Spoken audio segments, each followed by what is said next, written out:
নমস্কার। যে সকল বাড়িতে নারী ও মা বোনেরা হাসি খুশিতে থাকেন, আনন্দিত থাকেন, প্রফুল্লিত থাকেন, সেই বাড়িতে, যে বাড়িতে নারীর কথা বলাতে সঙ্গীত, চালচলনে ঝংকার বেজে ওঠে, যে নারীর নিঃশ্বাস প্রশ্বাসে প্রেম, সুখ, আনন্দ প্রফুল্লিত হয়, সেই বাড়ি এবং সেই বাসস্থান স্বর্গের থেকে কোনো অংশে কম হতে পারে না। তাই নারীর সম্মান এবং নারীর প্রতি শ্রদ্ধা ভক্তি অবশ্যই রাখা উচিত। নারী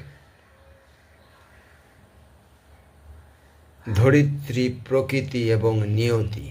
নারী নারায়ণী এবং নাশও হয়ে উঠতে পারে।